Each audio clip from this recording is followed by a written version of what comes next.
Então vamos lá.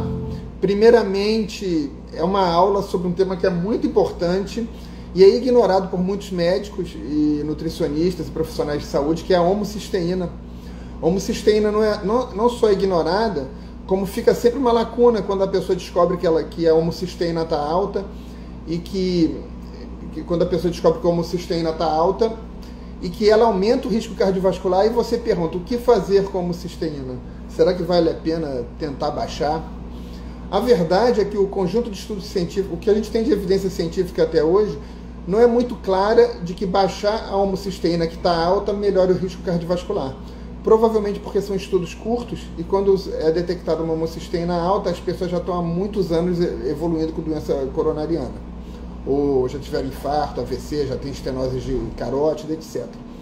Uma coisa que a ciência já mostra de uma forma muito clara, na minha opinião, é que baixar a homocisteína melhora o humor e ajuda no tratamento da depressão. Isso já é uma coisa que é bastante bem estabelecida. E a homocisteína é muito mais do que... Ela é muito mais do que simplesmente a homocisteína. Então vamos lá. A homocisteína, por baixo da homocisteína tem toda uma cascata de vitaminas atuando, de vias metabólicas, de processos que podem estar acontecendo. Então, na verdade, tratar a homocisteína é muito mais do que tratar a homocisteína. Tratar uma homocisteína alta ou uma homocisteína baixa significa você reequilibrar o organismo. Isso é uma coisa muito difícil de se apreciar em termos de ciência, mas é uma coisa muito bem determinada. Sabe-se muito bem o que aumenta a homocisteína, o que abaixa a homocisteína e etc. Então vamos lá. A primeira coisa que eu vou explicar para vocês é o que é a homocisteína. A homocisteína é um aminoácido. O que é um aminoácido? Aminoácido é uma molécula orgânica que é um tijolinho. Vários tijolinhos de aminoácido formam proteínas. Só que nem todo aminoácido participa da formação de proteínas. Alguns aminoácidos não estão na proteína. Então, por exemplo, o GABA é um aminoácido que não faz parte de proteínas. A taurina é um aminoácido que não faz parte de proteínas. A L-teanina é um aminoácido que não faz parte de proteínas. E a homocisteína também é um aminoácido que não faz parte de proteínas. Tá, e um dos problemas dela que eu vou falar depois. Então vamos lá, a gente já entendeu que a homocisteína é um aminoácido.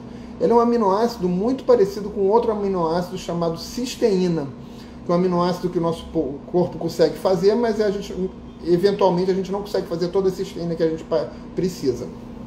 Então a homocisteína é chamada de um homólogo.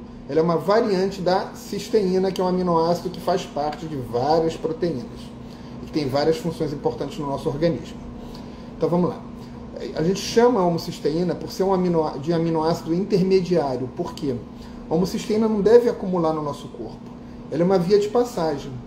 Então, por exemplo, a metionina vira homocisteína, que pode virar cisteína. Então, na verdade, ele é um aminoácido intermediário porque é uma via de passagem de tráfego entre várias vias de metabolismo muito importantes. Quando tem uma alteração desse tráfego, uma alteração desse metabolismo, geralmente pode acontecer que a homocisteína suba. Eventualmente ela pode baixar também, mas o mais comum é que ela suba. E essa alteração, aí que está, quando você tem essa subida da homocisteína, você tem um prejuízo para a sua saúde. Até que ponto esse prejuízo para a sua saúde é pela homocisteína, que é tóxica em excesso, e até que ponto esse prejuízo para a saúde é por conta de todo esse desarranjo de metabolismo que pode estar prejudicando a sua homocisteína. Então, na verdade, são as duas coisas. A homocisteína é tóxica, depois eu vou falar sobre a toxicidade da homocisteína, e a homocisteína alta ou baixa reflete alterações de metabolismo que podem levar à doença. Então, basicamente é isso. Ele é um aminoácido intermediário, que não faz parte de proteínas, e que o acúmulo, frequentemente por distúrbios de metabolismo ou de nutrição, pode levar a doenças. Então, vamos lá. Primeiro, quais são as doenças associadas a uma homocisteína alta? São várias. Então vamos lá. Como primeira doença associada a uma homocisteína alta, nós podemos citar as doenças coronarianas, o infarto agudo do miocárdio, o AVC, a doença arterial periférica, a microangiopatia, que pode levar à demência. Então, a homocisteína alta aumenta o risco de doença coronariana. Isso é tanto pelos distúrbios de metabolismo que a gente falou, como pela ação tóxica da homocisteína. Então vamos lá. Sabe-se que pessoas com homocisteína alta têm um risco maior de câncer. Não se sabe muito bem porquê, mas a gente sabe que a homocisteína também é uma toxina mitocondrial e por isso aumenta estresse oxidativo, que aumenta a chance de mutações que podem levar ao câncer. Então vamos lá. A homocisteína também aumenta o risco de doenças neurodegenerativas, de demências. E as principais que são definitivamente associadas à homocisteína são a doença de Alzheimer e a doença de Parkinson. Então essas duas doenças, particularmente, você tem um risco muito aumentado delas pela homocisteína. A homocisteína ela também interfere no intestino, na parede intestinal, remodelando a parede intestinal e aumentando o risco e a gravidade de doença inflamatória intestinal. Então, pessoas com homocisteína alta têm uma tendência à doença inflamatória intestinal mais grave, ou uma maior propensão à doença inflamatória intestinal. Vamos lá. Uma homocisteína grave também está associada ao autismo, depois eu vou explicar por quê. A homocisteína grave está associada à depressão, depois eu vou detalhar melhor por quê. E isso é o que eu estava falando, uma das coisas que a gente sabe é que baixando a homocisteína a depressão diminui, tá? Depois a gente vai chegar aí. A homocisteína alta está associada à osteoporose. Então, se você tem homocisteína alta, você tem um risco maior de osteoporose também, tá? Tem um risco maior de osteoporose. Não significa que baixar a homocisteína acabou a osteoporose, mas a gente não pode esquecer isso. E, na verdade, a homocisteína ela é um envelhecedor celular. Ela aumenta a senescência, ou seja, o envelhecimento das células. Ou seja, a homocisteína é um anti-longevidade, é um pro-aging. Ela aumenta o seu envelhecimento. Homocisteína baixa também não pode ser bom. Por quê? Porque não é normal a homocisteína muito baixa. O normal é acumular. Quando está faltando homocisteína alguma coisa pode estar errada. Pode ter uma baixa ingestão de proteínas, e você pode estar tendo, na verdade, um consumo excessivo de glutationa, porque você tem muitos radicais livres, e teu corpo está usando aquela homocisteína para produzir essa cisteína que vai virar glutationa e taurina, e com isso a sua homocisteína baixa. Então aí, até a homocisteína baixa é uma coisa que a gente tem que ficar de olho, tá? E nessa aula eu vou ensinar para vocês o que é que pode ser feito para abaixar a homocisteína e o que é que pode ser feito para aumentar a homocisteína para as raras pessoas que têm homocisteína baixa. Então vamos lá. Então é isso. Qual que é a importância da homocisteína? O que forma a homocisteína? De vez em quando eu falo de um processo que é um pouco complicado, mas eu vou tentar simplificar para vocês. Se chama metilação. O que é metilação? Se vocês olharem bem, uma molécula de glicose tem 6 carbonos, é um número par. E ela vai sendo quebrada até um tijolinho de 2 carbonos chamado acetil-CoA. Essa acetil-CoA ou pode ser quebrado em energia, ou pode ser formado em vários blocos igual Lego, que vão formar todas as nossas moléculas orgânicas que tendem, por isso, a ter número par. E as moléculas têm muitos e muitos e muitos carbonos. Só que toda molécula orgânica precisa de uma direção, ela precisa de uma tagzinha, de uma bandeirinha que diga é ativa ou não é ativa, tem que ser destruída, não tem que ser destruída, e por aí vai. Então a metilação é você pegar um átomo de carbono e botar naquela molécula par que vai se tornar ímpar, e o organismo vai reconhecer aquela molécula. Essa molécula deve estar ligada, essa molécula deve estar desligada, o organismo tem um código. Essa molécula deve ser destruída, e por aí vai. Então o que a metilação faz é isso. A metilação é uma forma de você botar bandeirinhas em diversas moléculas orgânicas para que essas moléculas orgânicas agirem de uma forma ou de outra. Ou seja, a metilação pode fazer uma proteína funcionar ou não, a metilação pode fazer o DNA funcionar ou não, a metilação pode aumentar a quantidade ou diminuir a quantidade de neurotransmissor como dopamina, serotonina no neurônio. A metilação pode pode diminuir os níveis de um hormônio, ela pode aumentar os níveis de hormônio, ela pode detoxificar contra um montão de coisa no fígado, porque ela bota aquela bandeirinha de destruição. A metilação é importante para tudo. E como é que se faz a metilação? Você tem uma moeda de metilação, essa moeda se chama SAMe, S-A-M-E. Essa molécula SAMe, ela pode ser suplementada Depois eu vou falar um pouquinho também para vocês porque que eu não gosto de suplementar SAMe. E essa molécula SAMe, ela vem da metionina. Então aquele aminoácido metionina, que é o aminoácido que está na dieta, principalmente nas proteínas animais, que são as que têm mais metionina, aquele aminoácido, o organismo investe energia, gasta ATP para transformar aquele a metionina em SAMe. E é o SAMe que é usado para metilar, ou seja, para botar essa bandeirinha em todas as funções do nosso organismo. Então o SAMe é muito importante. Só que quando o SAMe exerce essa função, quando ele doa essa bandeirinha, quando ele doa esse grupo metil, ele vira homocisteína. E quando ele vira homocisteína, o que acontece? A tua célula tem que se livrar dessa homocisteína o mais rápido possível. A tua célula tem duas alternativas. Ou faz essa homocisteína voltar a ser metionina, ou ela transforma essa homocisteína em cisteína, que pode virar glutationa, taurina, etc.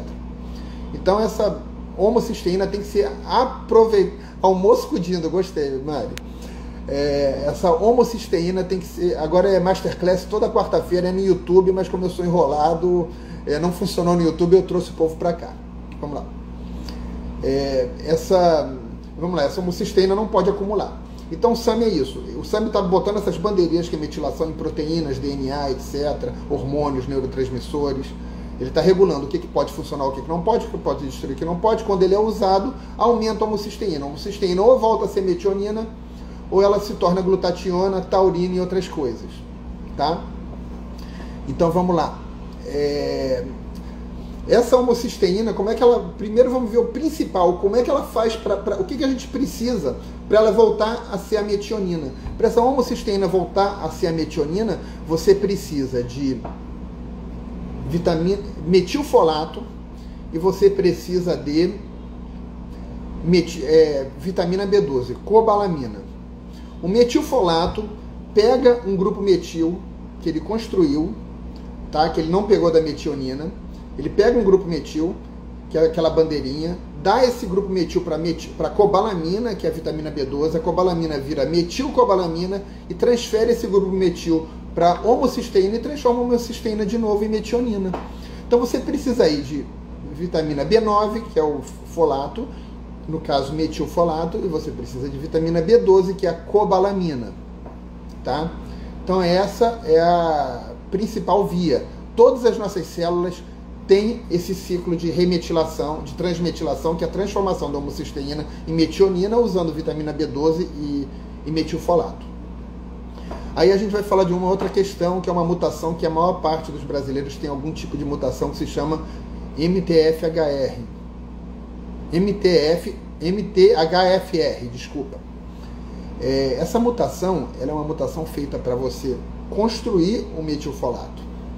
Ou seja, se você tem essa mutação, você tem que ter uma dieta muito rica em vitamina B9, porque grande parte dessa vitamina B9 é metilfolato, e você pode suplementar também o metilfolato. Como eu disse, a cobalamina é a vitamina B12, a metilcobalamina é a vitamina B12 que recebeu o grupo metil do metilfolato. Você pode consumir as duas. As duas. Na natureza, você encontra várias formas de cobalamina. Ela se combina com muita coisa. Então, ela se combina com cianocobalamina, com hidroxicobalamina, com metilcobalamina. Nossa preferência é para metilcobalamina como suplementação. Tá? Vamos lá. Vamos lá. Então, a primeira via é essa. Quem tem a mutação do MTHFR, existem duas mutações, uma é a C677C e a outra é a A12198, agora está me falhando a memória. A principal é a C677, tá? Essa mutação ela é associada a uma resistência à vitamina B2, a riboflavina, ou seja, você consegue vencer essa mutação com altas doses de vitamina B2. Vale a pena pedir para o médico de vocês ou um perfil de metilação completo, o uso da multigene, né? Ou mesmo nos laboratórios comuns você conseguir pelo menos saber se tem essa mutação, que dá para ver no sangue. Então vamos lá. A gente já falou uma das vias de transformar a homocisteína em metionina, ou seja, de baixar a homocisteína, que é usar o metilfolato e a vitamina B12. A outra forma é uma forma que ocorre nos rins e ocorre no fígado, principalmente no fígado, mas também nos rins, que é a via da betaína. O que acontece? A betaína também é um doador de metil e a betaína consegue regenerar a homocisteína em metionina. Betaína é muito importante para isso. A betaína vem da colina, ou seja, se você tiver uma ingesta alimentar de colina ou de betaína, tanto faz, as duas, porque a colina é oxidada em betaína, mas você tem que consumir isso, não adianta a colina que você produz, porque a colina que você produz, na verdade, ela gasta grupo metis e aumenta um pouco a homocisteína. Você precisa ter colina extra, colina e betaína extra da dieta. Então a gente já falou que no fígado e no rins a gente tem a betaína transformando a homocisteína em metionina. Então uma das formas de você baixar a homocisteína é com a betaína e com a colina. E a gente já falou que a gente tem metilfolato do outro lado, transforma o metilfolato e a vitamina B12. Tá?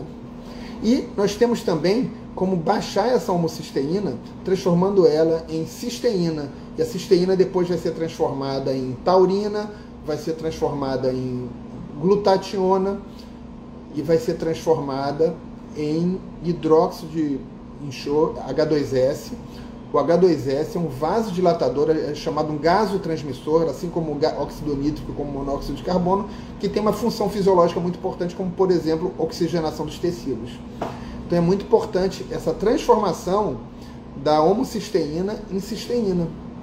Essa transformação a gente também consegue a cisteína na dieta, e é o famoso N-acetilcisteína que vocês gostam tanto. Tá?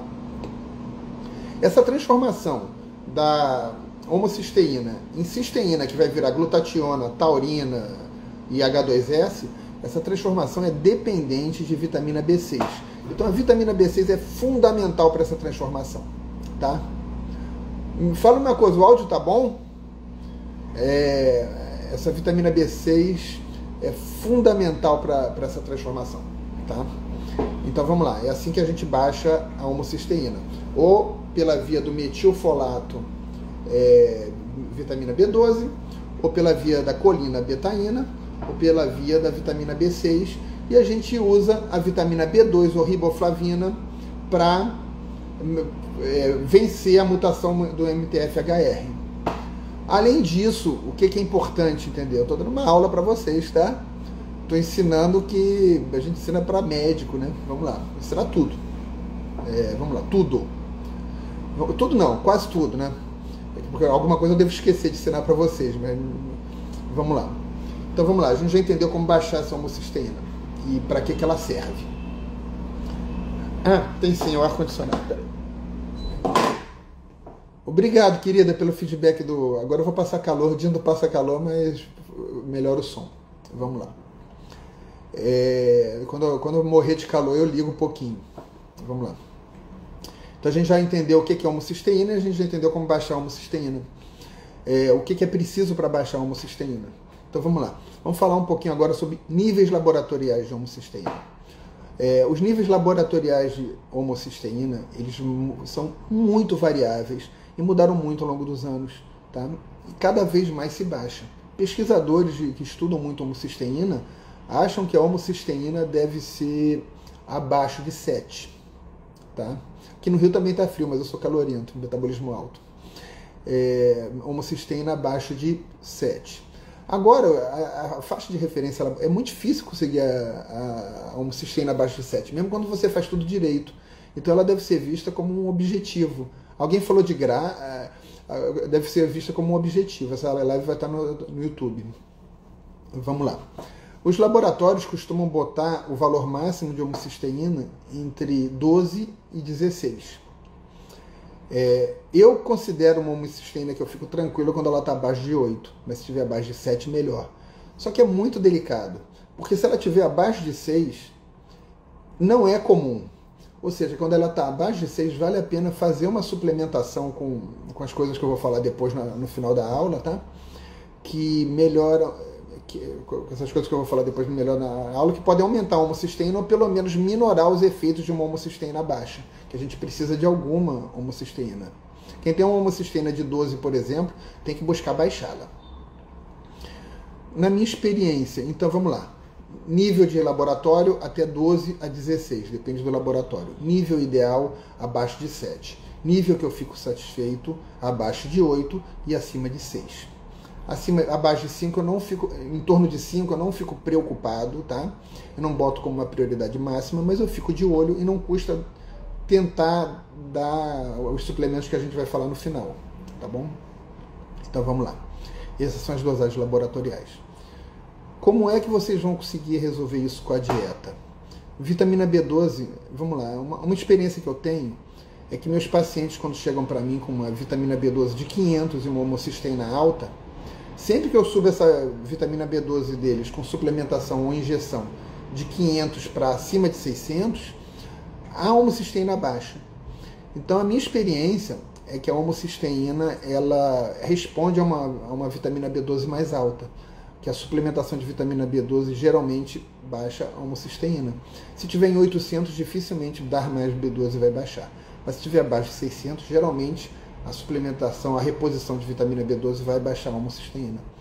Tomar cuidado, porque existe um efeito colateral raro, que é a erupção de acnes após a suplementação de vitamina B12. E é raro, mas quando acontece é muito triste. A maioria das vezes a acne, pode ser acne pustulenta, feia, sabe?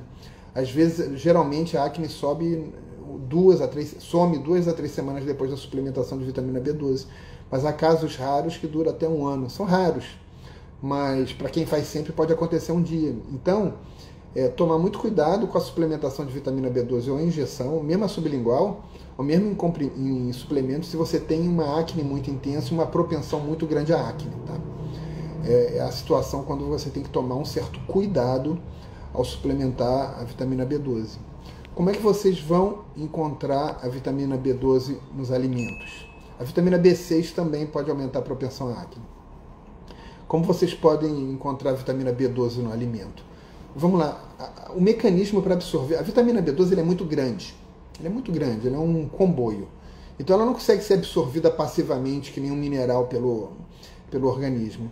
Então tem que ter uma tecnologia. Nosso organismo criou uma tecnologia para absorver a vitamina B12. Essa tecnologia inclui uma substância chamada, por exemplo, fator intrínseco e outras proteínas. É uma tecnologia mesmo, não é fácil a absorção. Isso faz com que você não consiga absorver muita vitamina B12 pelo intestino de uma vez. Tá? Então, para você conseguir na dieta aumentar a sua vitamina B12, você tem que ter muita disciplina.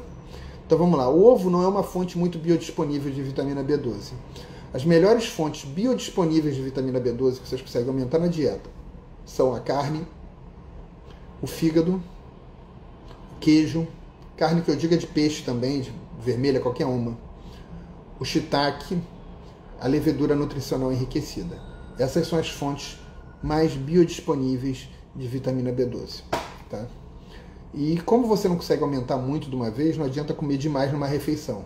Então, por exemplo, a dica é a seguinte: 3 refeições por dia vocês baterem a meta, ou de 100 gramas de carne, ou 100 gramas de queijo, ou 100 gramas de shiitake, ou um pouquinho de fígado. Tipo, 10 gramas de fígado já tem o suficiente. Vocês podem até, inclusive, dar um jeito de comer um pouquinho de nada de fígado todo dia, botar um tempero, não sei.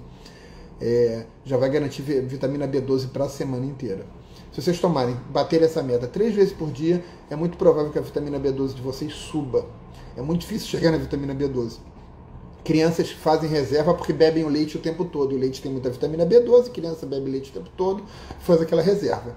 Aquela reserva é estocada no fígado, por isso que muitos veganos demoram anos e anos até desenvolver a deficiência de vitamina B12, porque o fígado faz esses estoques. E quando a gente suplementa a vitamina B12, o objetivo não é aumentar ela no sangue, o objetivo é aumentar o estoque dela no fígado. Tá? Vitamina B12, o valor ideal, na minha opinião, é acima de 600 e abaixo de 1.000, 1.200. Eu não concordo com a tabela de referência dos laboratórios, porque eles são baseados em populações que têm uma ingesta de vitamina B12 muito baixa. Vamos lá. Se vocês tiverem vitamina B12 muito alta, tipo 1.800, 2.000, vocês têm que conversar com o médico de vocês, manter a calma, mas fazer uma investigação clínica, um check-up mais intenso, porque existe uma associação com aumento de risco de câncer. Não significa que você tenha câncer.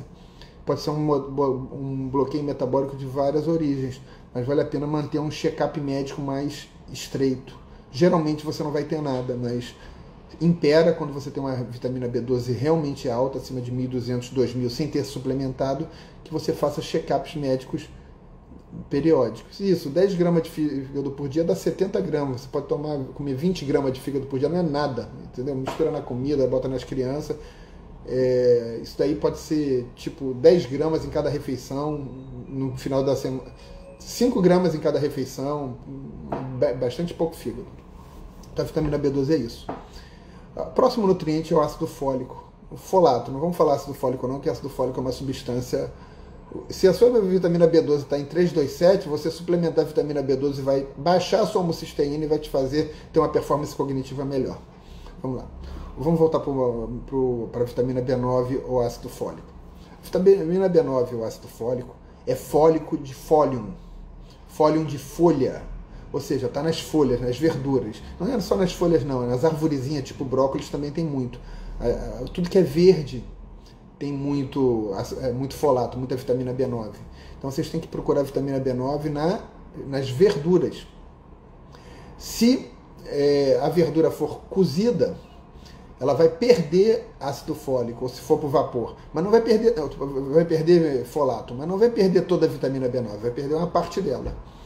E ao mesmo tempo você ganha absorção de outros nutrientes quando você cozinha ou leva ao vapor, etc. Então vale a pena você fazer um mix entre verduras cozidas e verduras cruas.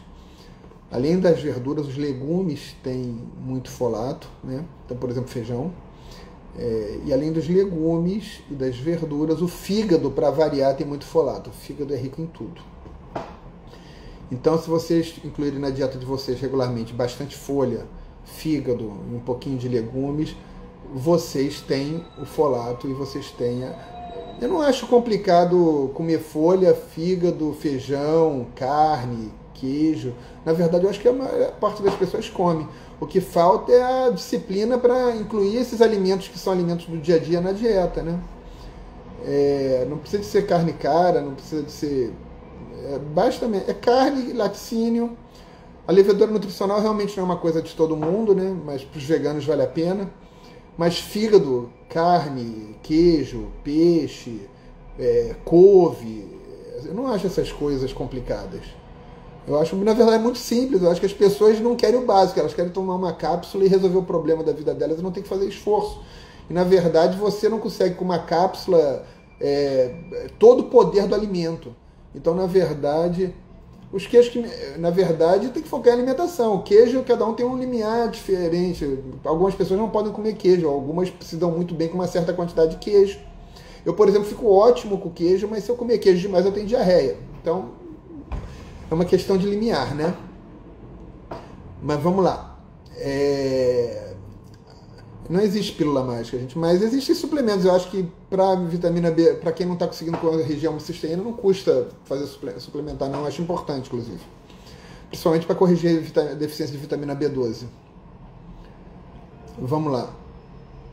Não, a picanha não tem todas as vitaminas do fígado. A carne vermelha é um alimento muito rico, mas nem se compara ao fígado. O fígado é tão nutritivo que não dá para comer muito. Se comer muito, você faz intoxicação por vitamina A. Exato, sem contar o prazer de comer. Mas vamos voltar. A gente já falou então do folato, a vitamina B9, que está nas folhas, nas verduras, que está nos legumes e que está no fígado.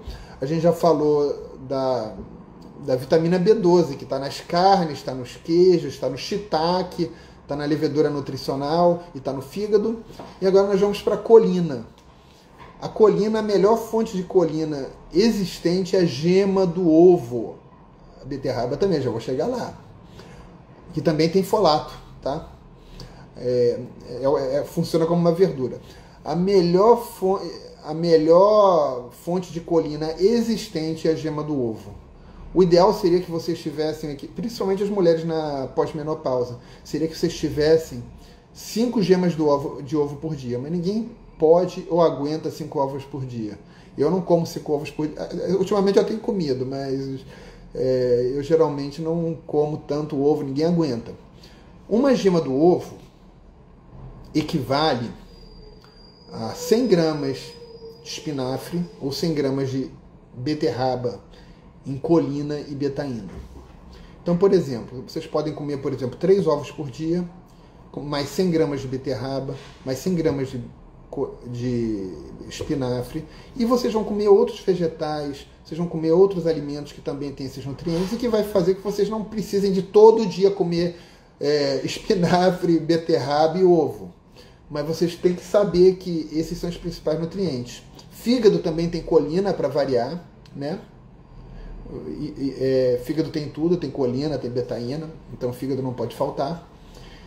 E frutos do mar tem muita colina, né? Então, a sardinha, então, quando você come o peixe inteiro, tem até o fígado da sardinha lá dentro. Então, animais têm muita colina e muita betaína, peixe tem muita colina, principalmente. Então, frutos do mar. Então, vamos lá.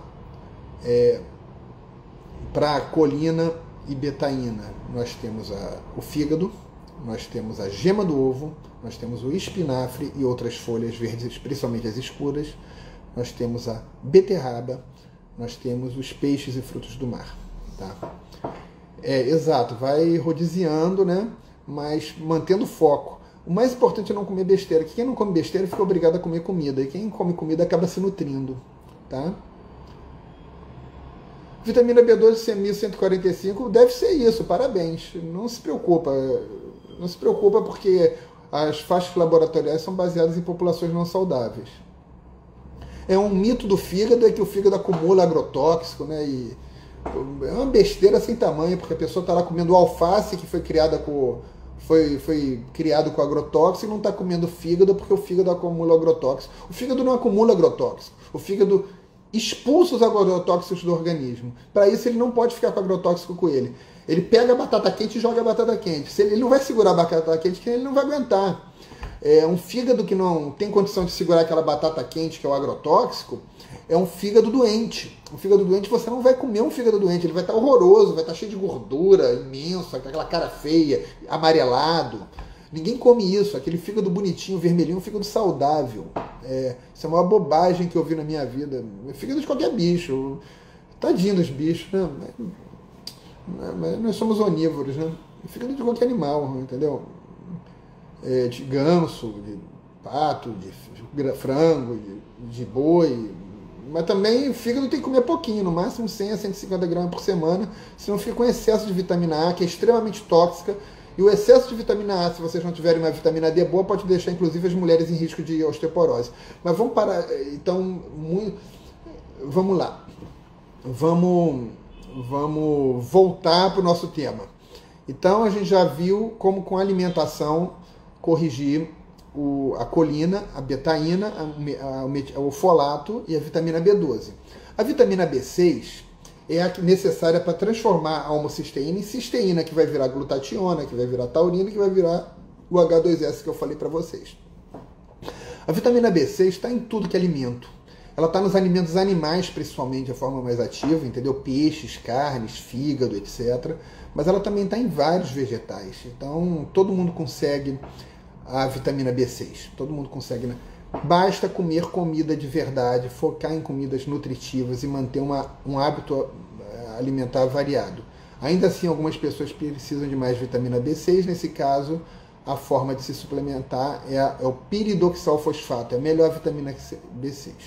A vitamina B2, ela está muito forte no ovo, está muito forte nos lácteos, também mais nos produtos animais, mas também está nos produtos vegetais e a mesma regra da vitamina B6. Uma dieta com comida de verdade, uma dieta rica em nutrientes, ela vai te fornecer a vitamina B2, a Ora Pro Nobis é indicado também. Ela vai oferecer, inclusive deve ter muito metilfolato, muito montão de coisa.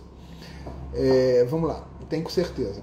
Então vamos passar para frente agora. A gente já falou das vitaminas principais, né? Agora, o que a gente pode falar? Nós podemos falar um pouquinho de algumas outras coisas.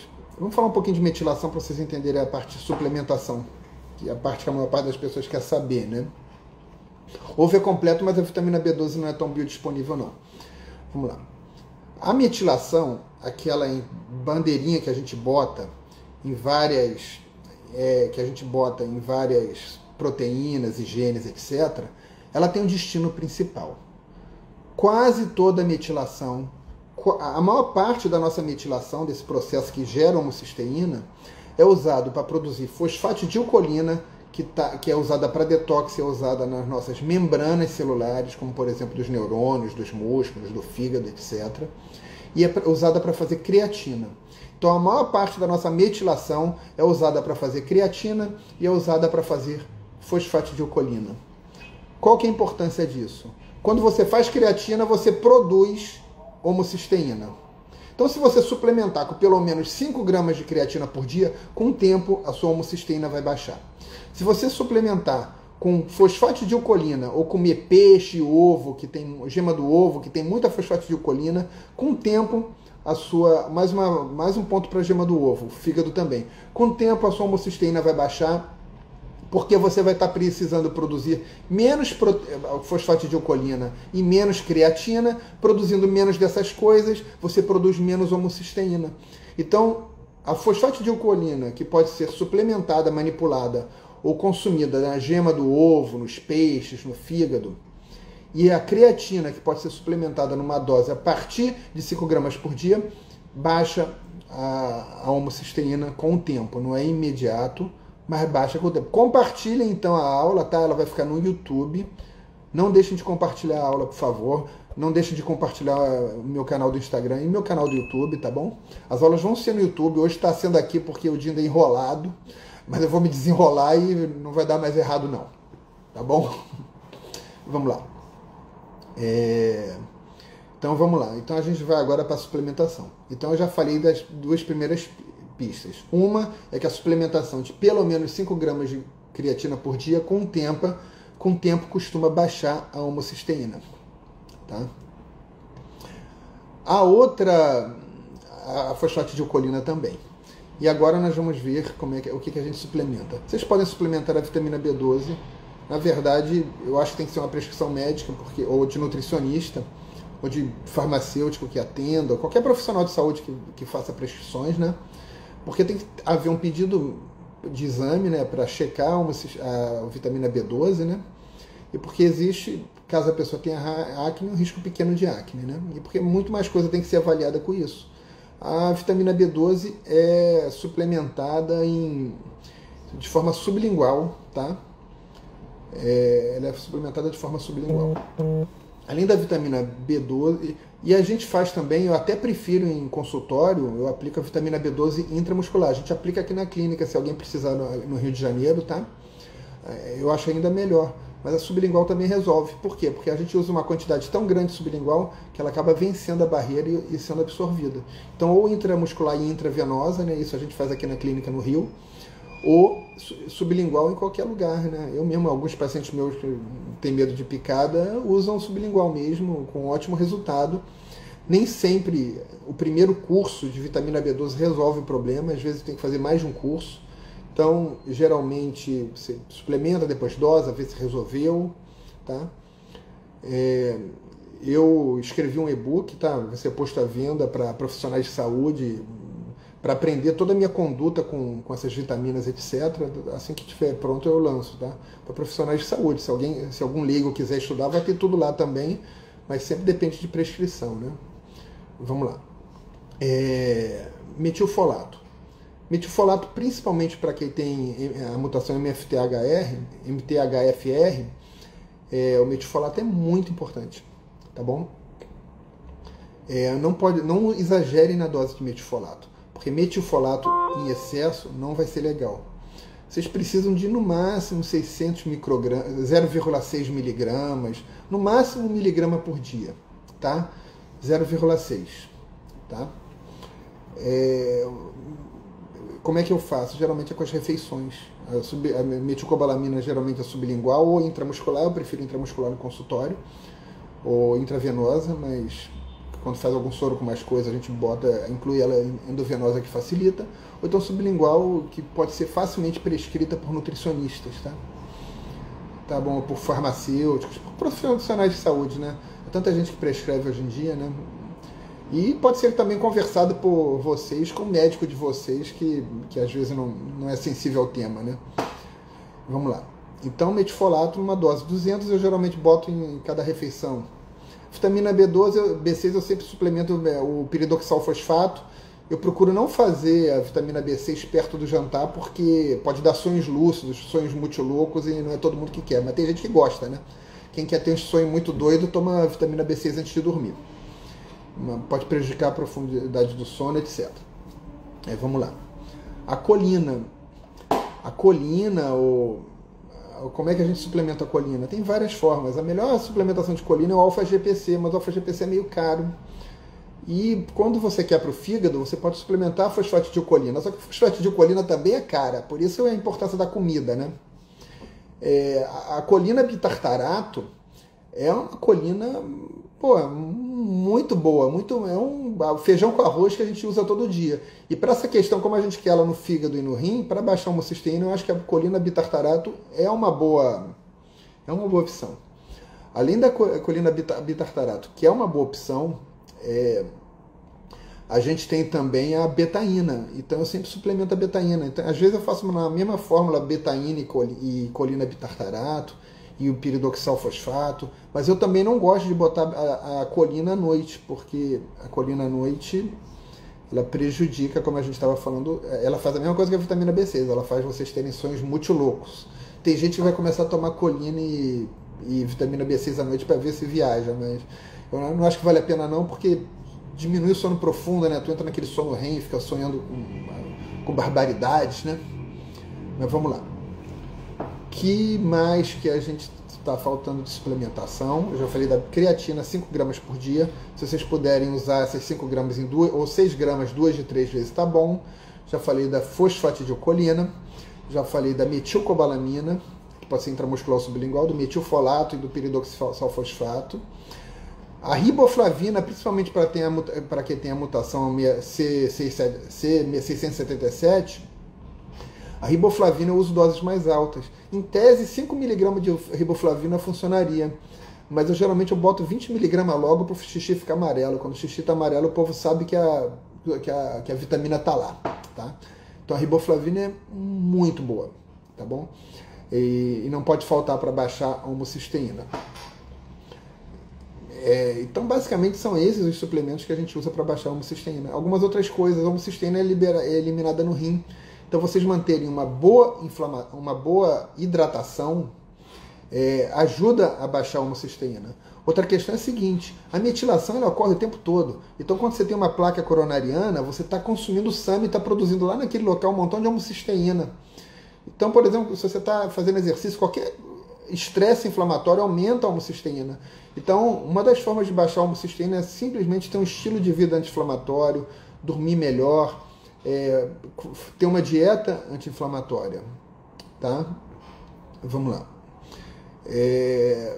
Para baixar a homocisteína, a gente já falou de creatina, fosfatidilcolina, vitamina B12, vitamina B9, vitamina B2, vitamina B6. Eu acho que de baixar a homocisteína é isso. 10 mg de riboflavina eu acho que são suficientes. Vamos lá. Agora, e quando a homocisteína está baixa? Quando a homocisteína está abaixo de 6, abaixo de 5, o que isso significa? Significa que você não tem homocisteína suficiente para ser transformada pela vitamina B6 em cisteína, que vai virar glutationa e que vai virar taurina. Ou seja, é muito possível que você tenha um déficit de... Faltou uma coisa, quem come excesso de carne vermelha, excesso de proteína, tem muita metionina. Então, às vezes, você reduzir o consumo de metionina, reduzir o consumo de carne vermelha também ajuda a baixar a homocisteína. O sistema é muito amplo. Então, vamos lá. Vamos voltando para a vitamina... a homocisteína, quando ela está muito baixa, abaixo de 6, 5, você tem menos homocisteína para virar cisteína, que vai virar glutationa, taurina e H2S. Então, nesse caso, vale a pena você fazer uma suplementação para corrigir essa homocisteína baixa, ou pelo menos para repor a taurina, a glutationa, etc., e não sofrer consequências ruins da homocisteína baixa. Quais são os suplementos que você usa para aumentar a homocisteína? É raro, mas existe. Você usa a metionina, que também você pode simplesmente comer mais proteína, mas você pode suplementar a metionina. Você usa taurina, porque se você tem pouca homocisteína, você deve ter um déficit de taurina. Você não deve estar produzindo taurina o suficiente, você usa taurina. E para cisteína, você pode usar a N-acetilcisteína ONAC. Tá? Eu detalho essas fórmulas de como fazer esses nutrientes também no e-book, tá? Desses nutrientes, porque tem que ser com prescrição. Mas vocês também podem comprar na internet facilmente a taurina e o NAC, né? E a metionina, basta aumentar o consumo de proteína que vocês conseguem mais metionina, tá? Então não é difícil, qualquer um consegue fazer, tá? Então é isso, gente. Eu acho que agora a gente já falou todo o passo da homocisteína, tratamento, causas, suplementos, realmente é complexo. Talvez vocês tenham que assistir, reassistir essa live várias vezes, né? Falamos também sobre a manipulação. Assim que o e-book tiver liberado, tá? Ele já está feito, já está no Hotmart. Assim que ele estiver pronto, eu libero para vocês, eu aviso, tá? E essa aula vai para o YouTube. Toda quarta-feira, meio-dia, eu vou dar aula no YouTube. Hoje foi uma emergência, porque eu sou enrolado. Semana que vem vai ser coenzima Q10, tá? Se for possível, se eu conseguir tempo, eu vou escrever um e-book para vocês gratuito sobre coenzima Q10 para semana que vem. Vou tentar. Se eu não tentar, ele sai em outro momento, tá bom? Então é isso. Tá dado o recado. Um abração. É isso aí, gente. Aguardo vocês toda quarta-feira, meio-dia para aula, tá? Até a próxima.